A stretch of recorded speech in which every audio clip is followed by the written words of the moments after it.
Yang nggak punya ladang di situ. Ada 3 orang Bapak. Tolong dibawa ke Jakarta ya. Ya. Siap. Tolong dikirim ke Jakarta, Kapolri. Ya. Polda untuk menjelaskan. Terima kasih. Terima kasih.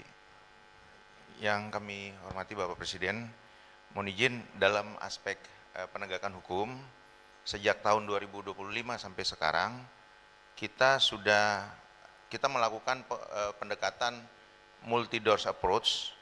Sudah ada 94 kasus atau laporan polisi, kemudian dengan 106 tersangka. Khusus untuk 2026, total dari Januari sampai sekarang, 33 laporan polisi dan 36 tersangka, dengan luas yang terbakar sejumlah 806,57 hektar.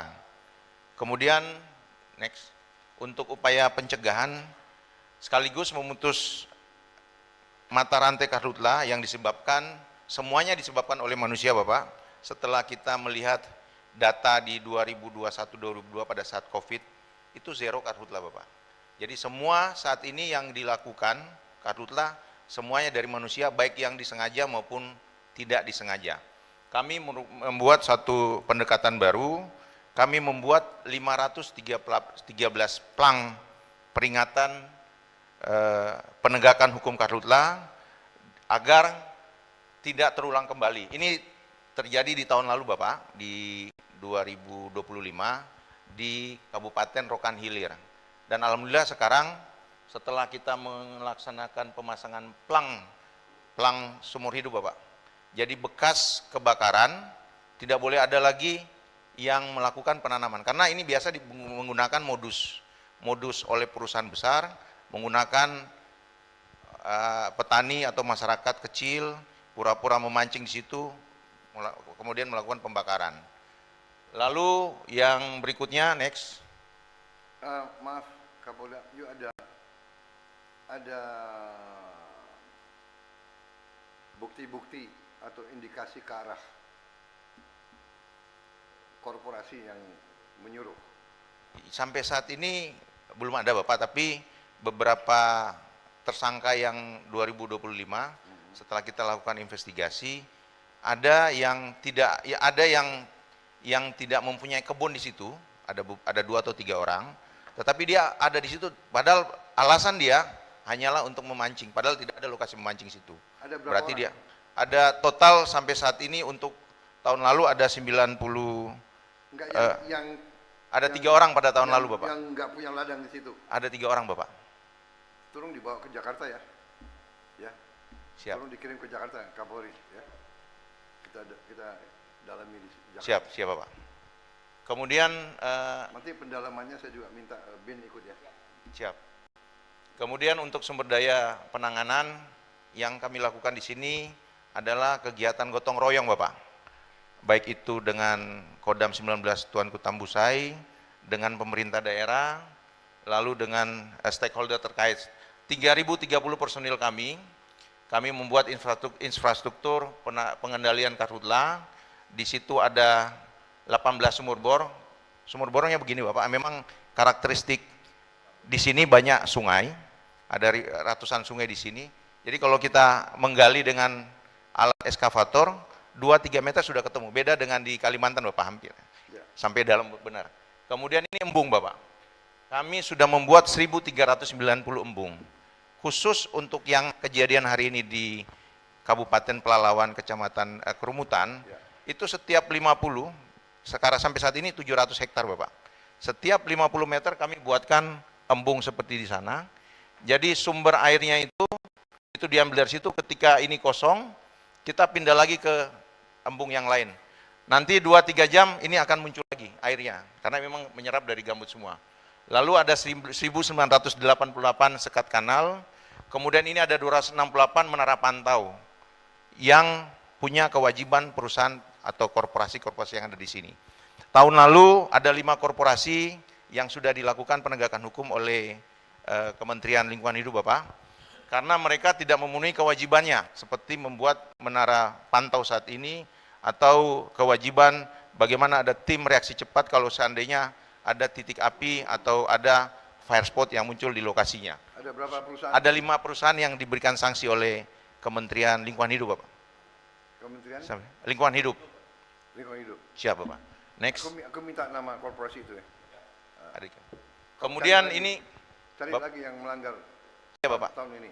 Siap Bapak. Tapi Kemudian yang 5 perusahaan itu sudah memperbaiki sekarang. sudah Bapak. Sudah Memenuhi, tapi sampai sekarang masih status quo 5 perusahaan tersebut.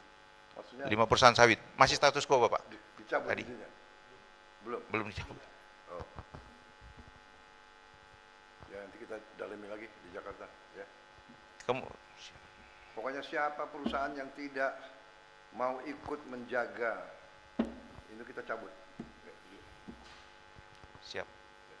Kemudian ini kan sumber kehidupan rakyat, sumber kehidupan perusahaan itu juga. Nggak boleh dia seenaknya, dia tidak mencegah, ya, mencegah itu. Lanjut. Siap. Kemudian kekuatan kami tadi yang berikutnya adalah kemitraan atau gotong royong yang kami sampaikan.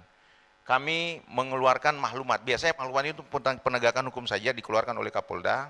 Tetapi tahun lalu kami mengajak Forkopimda, Pak Gubernur, untuk sama-sama mengeluarkan maklumat pencegahan karhutla.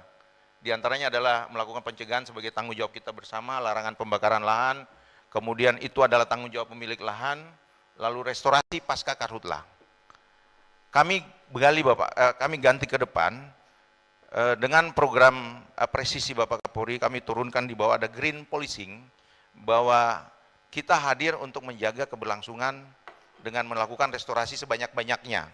Kami lakukan edukasi sosialisasi ke seluruh sekolah, terutama PAUD, TK, SD, untuk memberikan pencerahan kepada anak-anak, mulai usia dini udah memberikan penanaman, bahkan hadiah kado ulang tahun kami kasih kado pohon untuk ditanam. Anak-anak kami suruh menanam pohon, lalu diberikan nama, dan itu setiap saat Babin Kamtibmas, Babinsa, sampai ke tingkat bawah kita turunkan.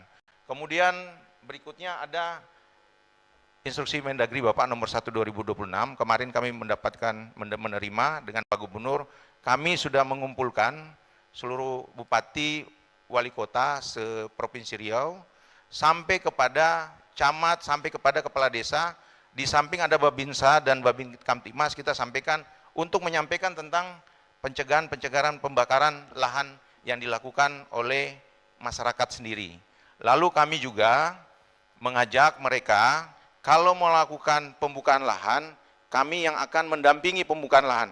Bahkan pemerintah daerah, Babinsa, Babin Kamtibmas memberikan dukungan untuk memetakan mana lahan yang bisa dikembangkan untuk menanam.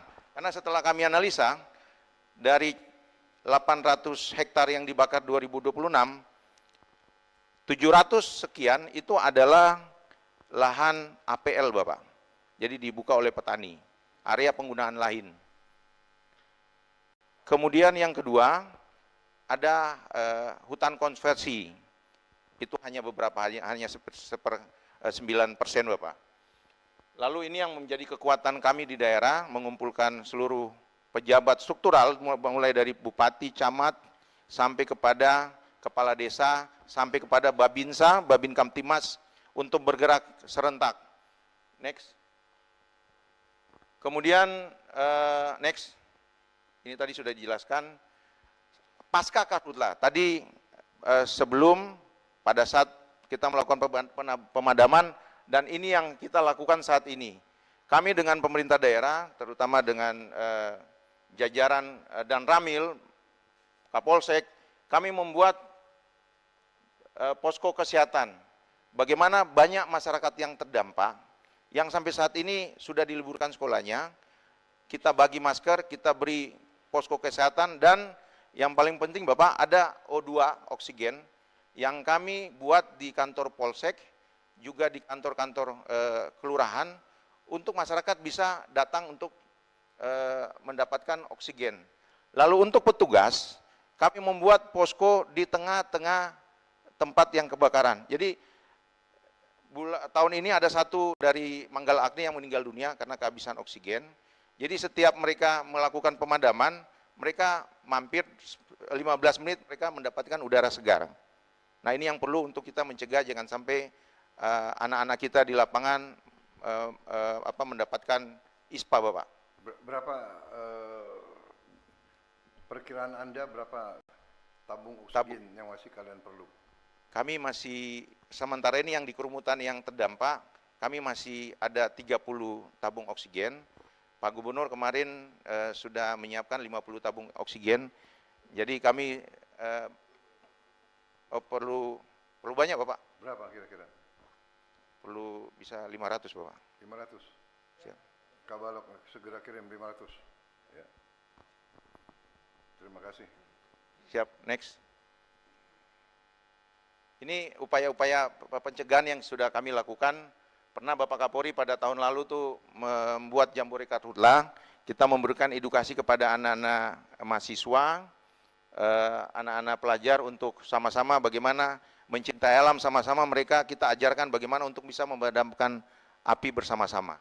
Kemudian ada sosialisasi juga di lembaga pendidikan. Kami menambah embung, mumpung upaya-upaya pencegahan ini kami lakukan secara awal. Bapak Panglima Kodam, kami dengan Pak Gubernur sudah dari awal sudah menyiapkan banyak embung untuk sebagai sarana kalau seandainya ada kekeringan kita bisa mendapatkan sumber air. Kemudian next, upaya preventif yang lainnya, kita sudah melakukan sosialisasi Bapak, ada 500.000 sekian kegiatan. Lalu kami bersama jajaran ke bawah di Babinsa sama Babin Kaptimas, sudah ada 502 kegiatan menyebarkan maklumat dari kami bersama Forkopimda untuk menyampaikan kepada masyarakat. Kemudian pemasangan spanduk sudah puluhan ribu dan apel siaga. Mungkin di sini yang paling banyak ada 44 kegiatan apel siaga. Lalu patroli dilakukan secara kolaboratif juga bersama. Lalu kami melakukan juga FGD. Next. Nah ini sinergitas, kemarin kami di kerumutan dengan Panglima TNI, dengan Pangdam, di lokasi tersebut, ternyata saat ini sudah ditutup lagi dengan api. Sudah apa? Sudah kebakar lagi Bapak, yang di sini, kan dari kanan ke kiri, ternyata dia bisa lompat, sudah bisa lompat karena pengaruh angin kemarin Bapak. Gambut. Siap, demikian Bapak, yang dapat kami laporkan Bapak. Baik. Terima kasih ya, terima kasih, saya benar-benar gembira melihat penanganan saudara-saudara. Ya. Saya kira ini sesuatu yang baik, mungkin kita catat untuk disampaikan ke daerah-daerah lain cara penanganan.